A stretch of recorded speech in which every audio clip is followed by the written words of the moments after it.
네, 성경 본문 읽도록 하겠습니다. 에베소서 2장 1절부터 10절까지입니다.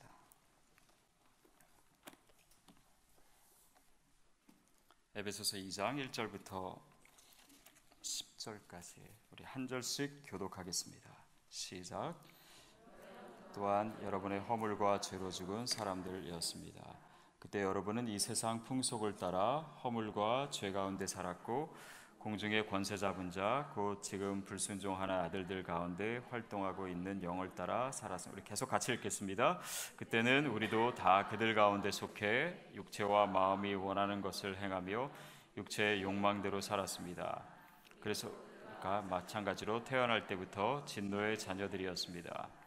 그러나 자비가 풍성하신 하나님이 우리를 사랑하신 그 크신 사랑으로 인해 허물로 죽은 우리를 그리스도와 함께 살리셨습니다. 여러분은 은혜로 구원을 받은 것입니다. 그리고 그리스도 안에서 함께 일으키시고 함께 하늘에 이는 그리스도 예수 안에서 다가오는 모든 세대에게 은혜와 지기 풍성함을 보여주기 위한 것입니다. 여러분은 믿음으로 인해 구원을 받았습니다. 이것은 여러분에게서 나온 것이 아니요 하나님의 선물입니다. 행위에서 난 것이 아니니 아무도 자랑하지 못하게 하려는 것입니다. 우리는 하나님께서 미리 예비하신 선한 일들을 위해 그리스도 예수 안에서 창조된 하나님의 피조물입니다. 하나님께서는 우리가 선한 일들을 행하며 살기를 원하십니다. 아멘. 기독교의 복음은 무엇으로 시작되냐? 그것은 우리가 죄인이라고 하는 깨달음부터 시작됩니다. 많은 분들이 여기서 걸려요. 아니 내가 뭘 그렇게 죄인이냐? 저 사람보다도 내가 낫고 심지어는 저 크리스찬보다도 내가 죄를 덜 짓는 것 같은데 나에게 무슨 그런 교리가 필요하며 또 내가 왜 예수를 믿어야 되며 또 나에게 왜 구원이 필요한가 그런 질문을 합니다. 그것은 그냥 단순하게 죄라고 하는 것에 대해서 우리가 그냥 일반적인 이해를 가지고 있기 때문이에요. 그러다 보니까 내가 살고 있는 시대, 또 국가, 지역, 거기서 얘기하고 있는 법이나 윤리나 그런 가치관, 거기에 맞게 살면 또 크게 내가 처벌을 받을 만큼 뭔가를 잘못한 것이 아니면 나는 죄인이 아니다라고 하는 생각이 있습니다.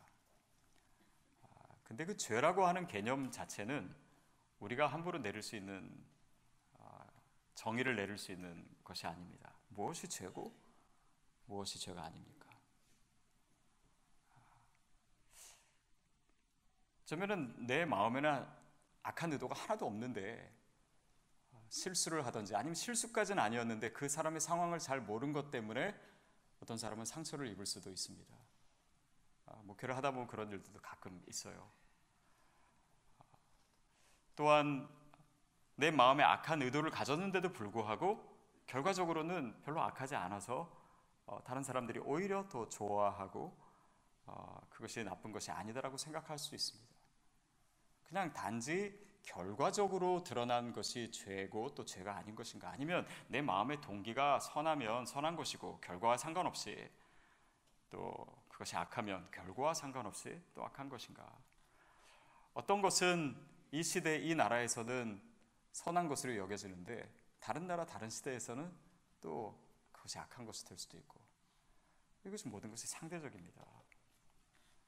그러니까 어떤 죄의 기준을 인간이 정한다라고 하는 것은 늘 절대적이 될 수 없고 부족하고 또 그것이 모든 사람들에게 이해되기에는 참 어려운 것이 많습니다. 죄라고 하는 것은 하나님께서 그 죄에 대한 정의를 가지시고 또 하나님께서 그 죄를 규정하시고 그 죄에 대해서 처벌하시는 분이십니다. 또 그 죄의 문제를 해결하시는 분이에요. 이 모든 것이 우리에게 인간에게 있는 것이 아니라 하나님께 있습니다. 목요일날은 괜찮지만 주일날은 저희가 주차하지 말라고 콘 세워놓지 않습니까? 콘. 여기는 새가족 위한 것입니다. 근데 교회만 세우는 것도 아니고 다른 모래가도 세워줄 수 있고, 아니면 한국에 보면은 집집마다 막 그거 다 하나씩 가지고 있어요. 그래가지고 우리 집 앞에 절대 주차 못한다, 뭐 주차하면은 빵꾸 낸다 막 이렇게도 적어놓고. 근데 그렇게 콘을 세워 놓는다라고 하는 것은요, 단지 금지의 의미만은 아닙니다. 그보다 더 많은 의미가 있어요. 이건 우리 땅이다. 여기는 내가 주차하는 곳이다. 딱 당신 마음대로 주차할 수 있는 곳이 아니다 라고 하는 의미를 동시에 가지고 있어요. 다시 말하면 소유의 의미도 있고 주권의 의미도 있습니다. 결국 죄라고 하는 것은 하나님이 내 인생에 나를 만드시고, 뭐 오늘 10절에 보면 나를 창조하신 하나님 얘기가 나오지만, 나를 만드시고 내 인생과 내 생명의 주인이신 하나님이 내 삶의 주인이 되지 않는 것, 그것이 죄입니다. 그래서 우리가 복음을 이해할 때 크게 이 두 가지 개념을 잘 이해해야 돼요. 복음과 하나님의 나라입니다. 이 두 가지를 따로 이해할 때 왜곡이 생겨요. 따로 이해할 때 개인적인 그냥 신앙이 됩니다. 그냥 죽어서 천국 가는 것이 돼요. 근데 복음과 하나님의 나라는 항상 같이 이해가 되어야 됩니다. 내가 예수를 믿고 예수 그리스도가 나를 위해서 십자가에 달려 죽으시고 내가 그분으로 인해서 구원을 받았다라고 하는 것이 오늘 내 삶에 하나님의 나라가 이루어지기 시작하는 거예요. 다시 말하면 하나님의 나라는 주권의 개념입니다. 내 안에 예수님께서, 하나님께서 주인이 되시는 거예요. 그러니까 인류의 최초의 범죄가 선악과 아닙니까? 선과 악을 주인이신 하나님이 아니라 내가 판단하는 것입니다. 내가 보기에 이건 괜찮다라고 하는 거고, 누가 꿰어서, 뱀이 꿰어서 내가 동의해서 그러면 그거 죄가 아니다 라고 그 모든 죄와 선의 기준을 내가 가지고 있는 거, 하나님의 주권을 무시하는 거, 이것은 단지 뭐 어떤 특정한 나무 열매를 먹었다, 아니면 어떤 특정한 죄를 저질렀다의 문제가 아니라 하나님이 내 인생의 주인이 되는 것을 거부하는 것입니다. 그것이 복음이고, 그것이 하나님의 나라, 우리가 복음을 받아들였을 때 하나님의 나라가 내 삶에서 이루어지는 거예요. 그리고 그 나라는 더 확장되게 되어 있습니다. 얼마 전에 송기철 장로님 오셔서 집회도 하셨는데, 그분이 이해하고 있는 하나님의 나라 그 치유가 뭐냐면, 복음을 받아들이면 예수 그리스도가 내 삶, 특별히 내 몸의 주인이 되시는 것입니다. 그분이 통치하시는 거예요. 그래 거기에 치유의 역사가 나타나는 것이, 어떤 그분이 뭐 특별한 뭐 남들 가지지 않는 은사가 있어서 그게 아니에요. 복음의 능력입니다. 그것을 선포하는 것이에요. 우리가 믿음으로 하나님의 나라를 내 몸과 내 삶의 자리와 내 가정과 내 인생에 선포하는 것입니다.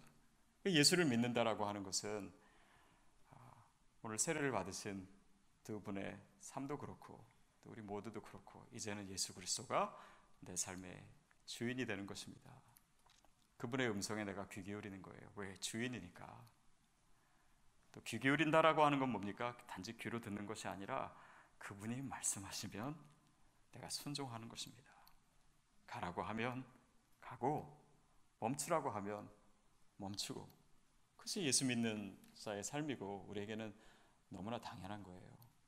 근데 예수를 믿었는데 나는 순종하지 않습니다. 예수를 믿었는데 내 인생의 주인은 아직 납니다. 예수를 믿었는데 옳고 그름은 하나님은 가만히 계시고 내가 판단합니다 라고 하는 건 예수를 믿는 것이 아니에요. 예수를 안 믿는 것입니다. 잘못 믿는 것입니다. 그러면 그분의 나라가 내 안에서 이루어지지 않기 때문에 내가 그분 안에서 누리는 평안도 없어요. 정말 주님께 모든 것을 맡긴 그 인생이 누려야 되는 기쁨도 상실하게 됩니다.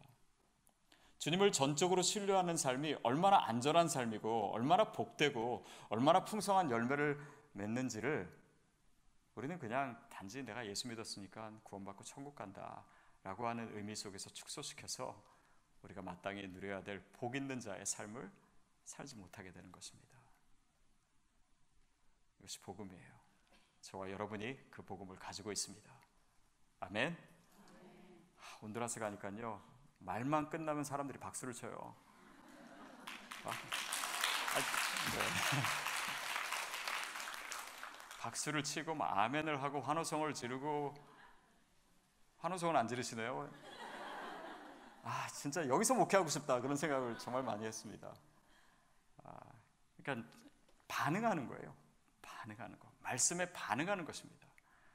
예수 그리스도가 주인이니까 그분이 나에게 말씀하실 때 내가 반응하는 것입니다. 복음이에요. 그것이 왜 또 어떻게 우리의 삶을 그렇게 반응하게 하는가? 그것이 바로 오늘 구절이 얘기하는 것입니다. 1절부터 3절까지 우리 다시 한번 같이 읽을게요. 1절부터 3절까지 시작. 여러분 또한 여러분의 죄와 허물과 죄로 죽은 사람들이었습니다.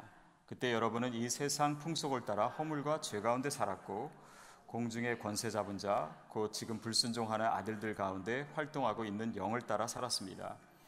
그때는 우리도 다 그들 가운데 속해 육체와 마음이 원하는 것을 행하며 육체의 욕망대로 살았습니다. 그래서 우리도 그들과 마찬가지로 태어날 때부터 진노의 자녀들이었습니다. 허물과 죄로 죽은 사람들, 개역 성경에는 죽었다라고 과거역으로 표현되어 있어요. 우리가 죄인이고 그 죄에 대한 결과는 사망입니다. 누구도 이 죄의 틀을 벗어나지 못합니다. 로마서 3장 23절 모든 사람이 죄를 범하였음에 하나님의 영광에 이르지 못하다. 그것이 하나님의 기준이에요. 하나님의 영광입니다. 우리가 가야 되는 목표이기도 하고 우리 삶을 통해서 이루어져야 될 가장 중요한 것이죠. 그 영광에 우리가 이르지 못합니다. 우리가 죄인이기 때문에. 자, 근데 여러분은 세상 풍속을 따라 허물과 죄 가운데 살았고 세상 풍속을 따라, 왜냐하면 예수 그리스도가 내 안에 주인이 되지 못하면 우리를 이끄는 것은 세상의 가치관입니다. 세상이 원하는 것이에요. 그들이 좋다라고 하는 것이 우리에게도 좋은 것이고 그들에게 나쁘면 우리에게도 나쁜 것이고 특별한 다른 기준을 가지고 살지 못하는 것이 믿지 않는 자의 삶입니다. 그리고 우리도 그들 가운데 속해 육체와 마음이 원하는 것을 행하며, 이게 뭡니까? 하나님이 내 삶의 주인이 되지 못했다는 거예요. 그러니까 내가 마음에 원하는 대로, 내 육체가 원하는 대로, 내 욕망이 원하는 대로 사는 것, 그게 바로 구원받지 못했을 때의 우리의 상황입니다. 우리가 큰 죄를 저지르고 막 살인죄를 저지르고 막 남을 죽도록 미워하고 그러지 않는다고 해도 그냥 내 마음이 원하는 대로 내 생각이 기준이 되고, 그래서 선과 악을 내가 판단하는 것, 그것이 주인 되신 하나님을 알지 못하고 내가 내 인생의 주인으로 군림하고 있는 것, 그것이 죄에 대한 성경의 정의입니다. 자, 그러므로 인해서 이렇게 선악과의 죄라고 하는 것은 결국 우리를 상대주의에 빠지게 할 수밖에 없어요. 제가 목회하면서 또 참 많은 상황에서 경험하는 것은 참 사람들의 생각이 다릅니다. 나는 옳은 것을 추구하는데 다른 분들은 그것이 옳은 것이라고 생각하지 않을 때도 있고, 또 해석이 달라요. 또 같은 상황이라도 그렇고 또 자기 마음의 상태에 따라서 그것을 받아들이고 보는 시각이 다 다릅니다. 어떻게 보면 우리가 살아가는 이 삶의 상황은 해석학의 전쟁이에요. 거기는 힘의 논리가 작용합니다. 그러니까 상대주의라고 하는 것은 결국 너도 나도 다 진리라가 아니라 힘의 논리가 지배하는 세상이에요. 목소리가 큰 사람이 더 옳은 것처럼 여겨지고, 뭐 서구 사회를 비유로 들자면 백인 중심, 남성 중심, 뭐 이런 그 힘을 가진 자들이 옳은 것을 선점하고 또 그것을 주장하는, 그것이 바로 상대주의입니다. 또한 쾌락주의, 주님이 원하시는 것, 주님이 옳다고 하시는 것, 그것이 아니라 내가 뭘 더 좋아하느냐, 나에게 어떤 것이 더 감정적으로 기쁨을 주느냐, 무엇이 더 내 말초신경을 더 자극하느냐, 무엇이 나를 더 편안하게 하느냐, 그것이 선이 된 거예요. 현대인들이 가지고 있는. 여기 요즘 우리 아이들 세대를 보면은 걔네들은 모든 것을 재미있었냐 없느냐로 판단하더라고요. 아니 심지어는 부모도요. 여러분 아십니까? 여러분 자녀들이 교회에서 이제 예배드리고 또 분방 공부하고 나면은 뭐 묻는지 아십니까? 두 가지 질문해요. 오늘 뭐 배웠니? 그리고 또 한 가지는 오늘 재밌었니? 교회 재밌었니? 물론 재밌어야지 아이들이 더 잘 들으니까 뭐 충분히 이해할 만한 것입니다. 근데 아이들에게는 이미 그것이 정말 좋은 것과 나쁜 것을 판단하는 기준이 돼버린 지 오래된 것 같아요. 그것이 세상입니다. 쾌락주의입니다.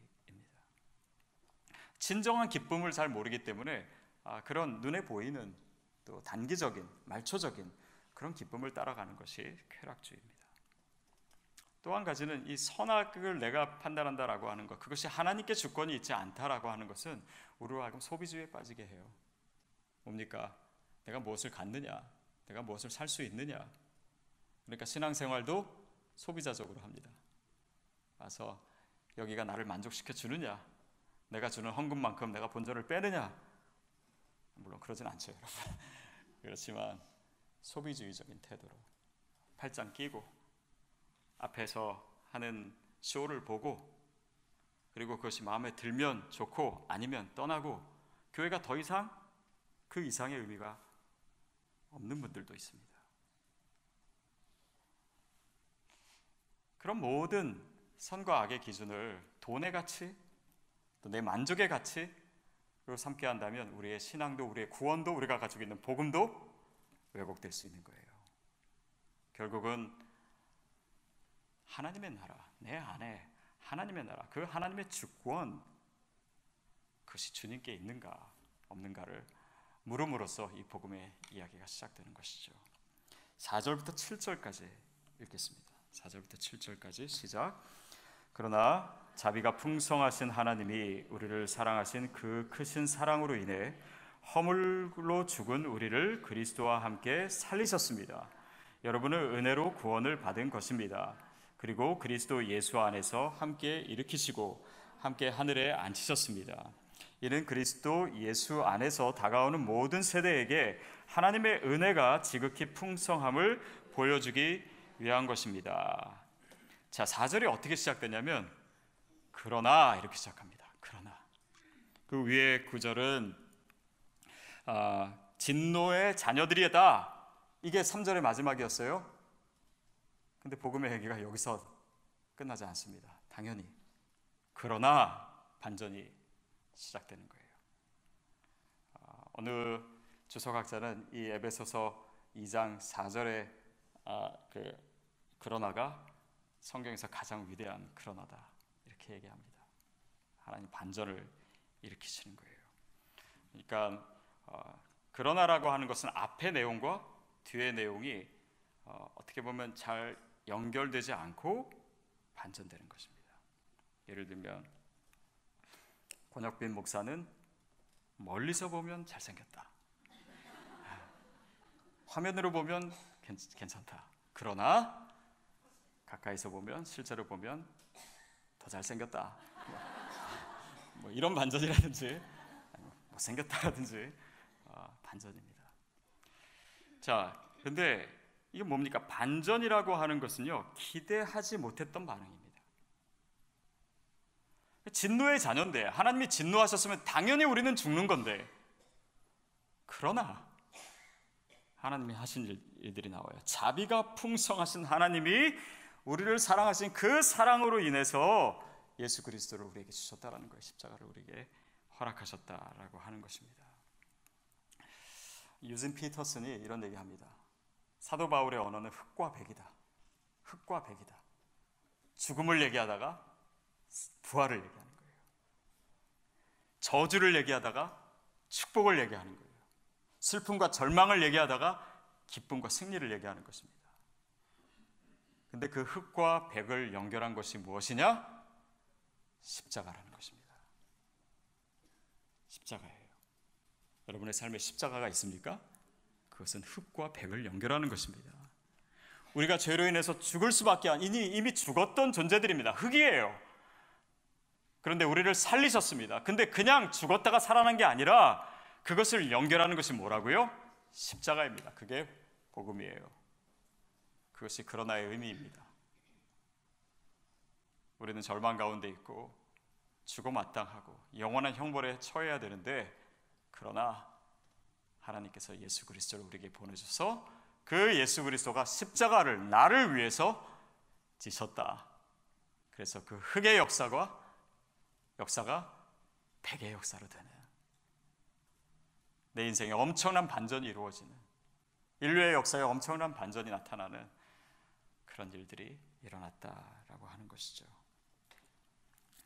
자, 그래서 여기서 나타나는 표현이요, 뭐 살리셨다, 함께 일으키셨다, 하늘에 앉히셨다, 이게 다 과거형으로 써 있습니다.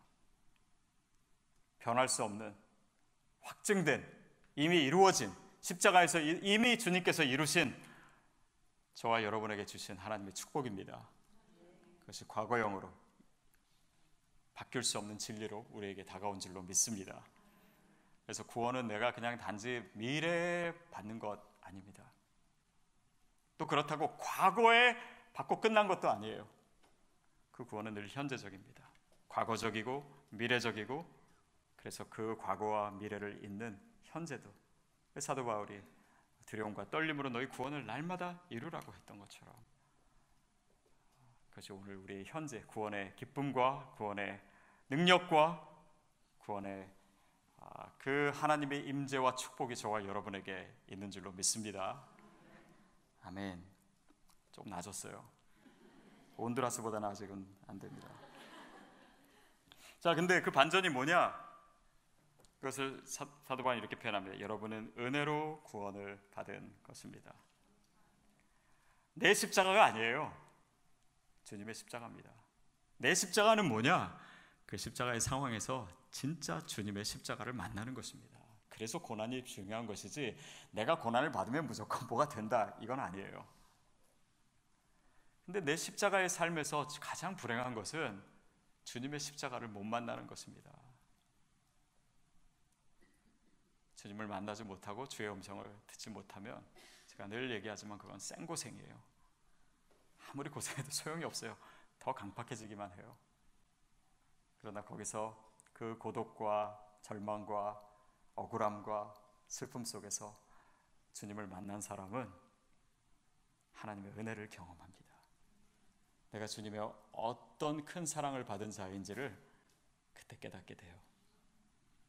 삶의 문제는 아직도 해결되지 않았지만 주님께서 나를 사랑하시고 기뻐하신다라는 그 확신은 삶의 현실보다도 더 분명한 것이 됩니다.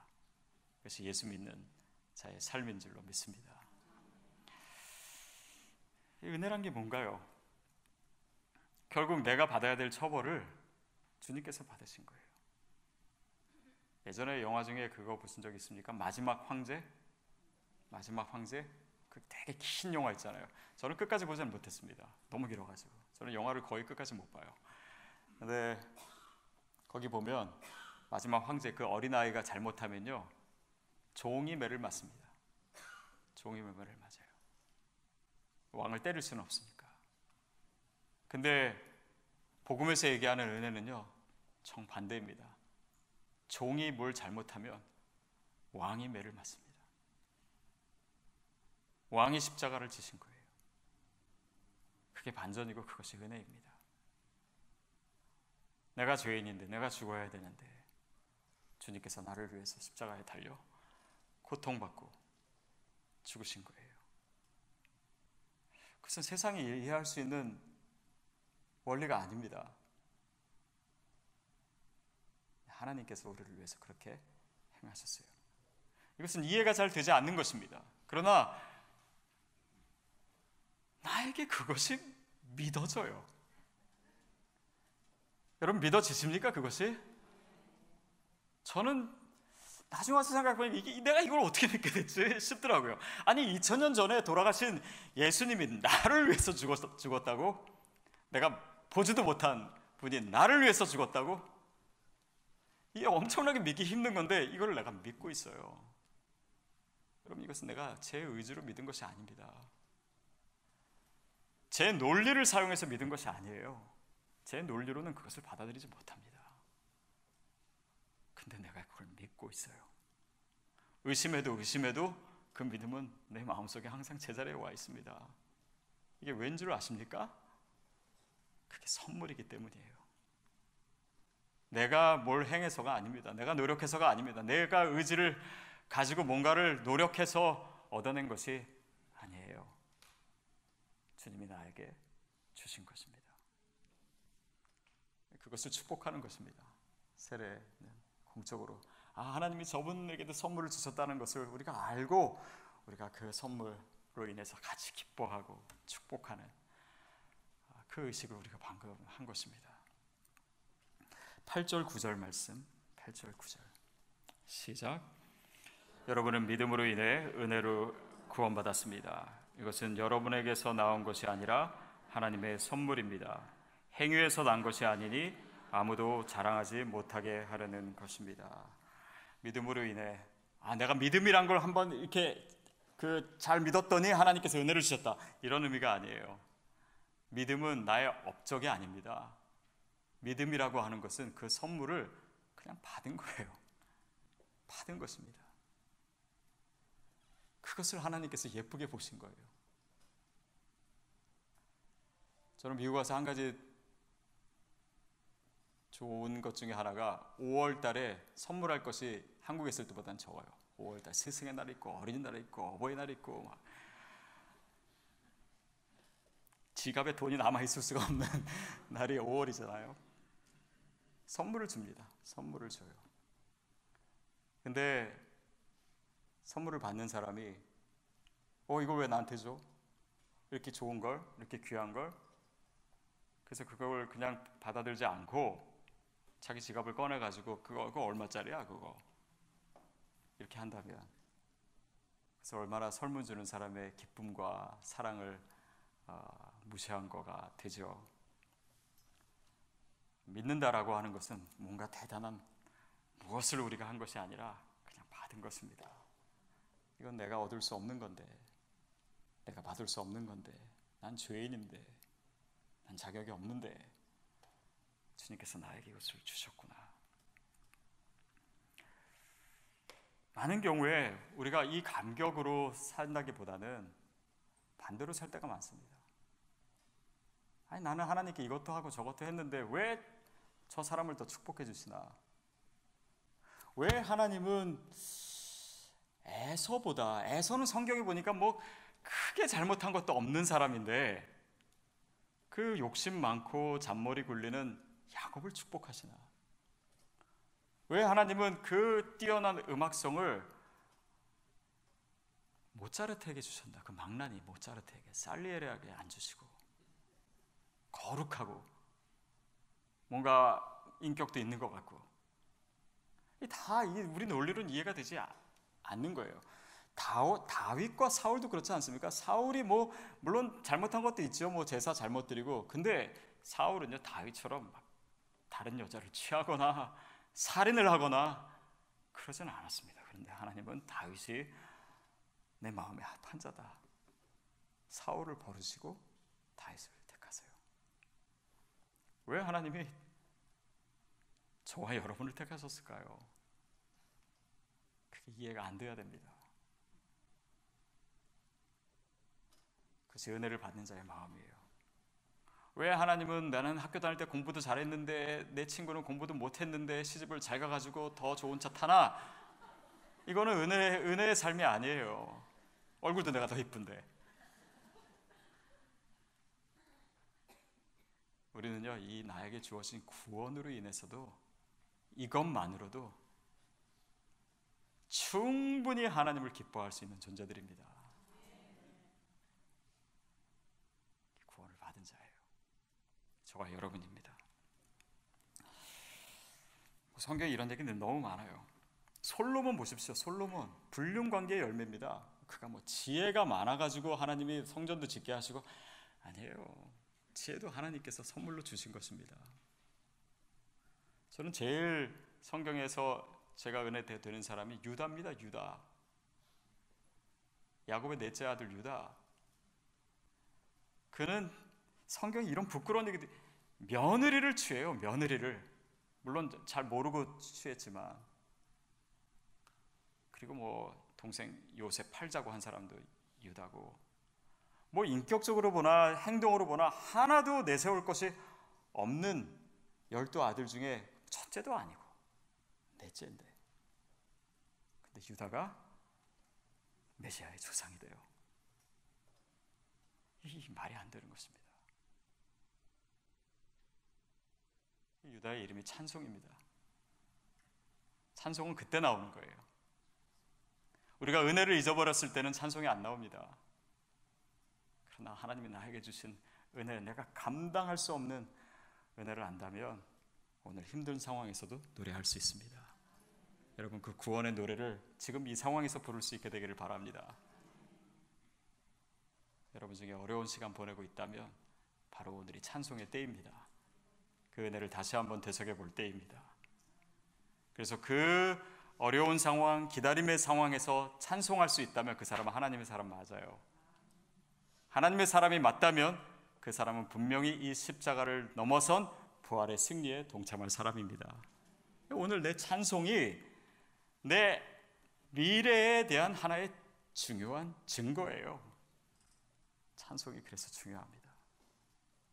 어떤 상황에서든지 찬송하시는 여러분 되시기를 축복합니다. 그래서 필립 얀시에게 있어서 은혜란 이렇게 정의를 합니다. 이 필립 얀시는요, 진짜 은혜밖에 몰라요. 책 보면 다 은혜에 대한 얘기예요. 제가 이 필립 얀시가 모르신 분도 있을 텐데 기독교 작가 중에 뭐 가장 많이 알려진 분이죠. 근데 한국의 OMC 때 이렇게 강사로도 오고 그때 이렇게 패널도 했는데, 패널 할 때 제가 사회를 봤습니다. 그래서 제가 그런 질문을 했었어요. 질문이 아니라 그 부인 되시는 분이랑 같이 왔거든요. 그래서 그 얀시 그분에게 그 둘이 어떻게 만났는지 저는 압니다. 제가 그랬어요. 그랬더니 어떻게 알았냐 그랬더니 하나님의 은혜로 만나지 않았냐고. 그랬더니 웃으면서 그렇다 그러더라고요. 그분은 모든 게 하나님의 은혜예요. 근데 이렇게 정의합니다. 은혜란 하나님의 사랑을 더 받기 위해 내가 할 수 있는 일이 아무것도 없다는 뜻이다. 내가 뭔가를 더 잘해야지만, 내가 하나님을 위해서 뭘 더 섬겨야지만 하나님의 더 큰 사랑을 받는다, 그럴 필요가 없어요. 하나님의 그 은혜, 그 사랑은 이미 나에게 충분하게 주어졌습니다. 내 공로로 얻어지는 것이 아니기 때문에 내가 뭐를 더한다고 그분의 은혜를 더할 수 없습니다. 심지어는 내가 뭘 잘못해도 그분의 은혜를 축소할 수 없어요. 그게 하나님의 은혜입니다. 뭐 잘하고 잘못하는 게 중요한 게 아니다, 그게 아니라 그 은혜를 받은 자로서 사는 것이 주님께 헌신하는 것이고 주님께 뭔가를 해드리고 싶은 거지, 그 은혜와 사랑을 받기 위한 조건은 될 수 없습니다. 10절 말씀 시작. 우리는 하나님께서 미리 예비하신 선한 일들을 위해 그리스도 예수 안에서 창조된 하나님의 피조물입니다. 하나님께서는 우리가 선한 일들을 행하며 살기를 원하십니다. 이게 참 독특해요. 계속 은혜에 대해서, 선물에 대해서, 거저받는 은혜에 대해서 얘기하다가 선한 일 해라 이렇게 나온 거예요. 선한 일을 위해서 창조했다. 여러분, 이게 바로 하나님의 나라입니다. 하나님의 나라가 내 안에 이루어지면 그것은 내 내면의 세계뿐만 아니라 내 삶에서 하나님의 나라가 체험되기 시작하는 거예요. 주님의 주권, 주님의 뜻, 주님이 기뻐하시는 것, 어떻게 하면은 주님을 화나지 않게 해서 내가 지옥 가지 않을까가 아니라, 이거는 하나님 나라와 연결시키지 못했을 때의 믿음이고, 하나님 나라를 가진 사람은 내가 어떻게 하면 주님을 더 기쁘시게 할까? 술 먹으면 이거 지옥 가나 안 지옥 가나 이게 아니라 무엇이 주님을 더 기쁘게 할까? 이 은혜의 삶을 기쁨과 감격적으로 살아가기 때문에 그의 삶에는 하나님이 원하시는 선한 일들이 나타나게 되는 것이죠. 그리고 그 선한 우리의 삶을 통해서 주님을 모르는 사람들이 주님을 알게 되는 것입니다. 그 생명이 전해지는 것이에요. 그들에게도 하나님의 나라가 임하는 것입니다. 그래서 아까 주차콘 얘기했는데요, 저와 여러분이 주차콘입니다. 그게 뭡니까? 하나님의 임재, 하나님의 소유, 하나님의 주권을 우리가 보여주는 존재들이에요. 때로는 잘못된 것에 대해서는 금지의 의미를 우리의 인생과 삶이 가질 수 있습니다. 사람들이 나를 보고 더 죄를 짓는 것이 아니라 사람들이 내 삶을 통해서 하나님의 거룩을 사모할 수 있도록 우리가 그 자리에 서 있는 것입니다. 그것이 바로 저와 여러분의 가정이고 직장이고 삶의 자리의 의미이고 내 존재와 인생의 목적입니다. 하나님의 나라. 내가 구원을 받았기 때문에, 복음을 가졌기 때문에 하나님의 나라가 내 삶에 이루어지는 것, 그것을 위해서 하나님이 그걸 원해서 우리를 창조하셨다라는 거예요. 다른 존재가 아니라 내 삶을 통해서 하나님의 나라를 증거하시기 위해서, 하나님 꼭 내가 필요해서가 아니라 그 영광을 나에게 주신 것입니다. 여러분, 그런 삶을 사셔야 됩니다. 교회만 다니면 안 됩니다. 구원받은 자가 돼야 돼요. 하나님의 나라를 소유한 자가 돼야 됩니다.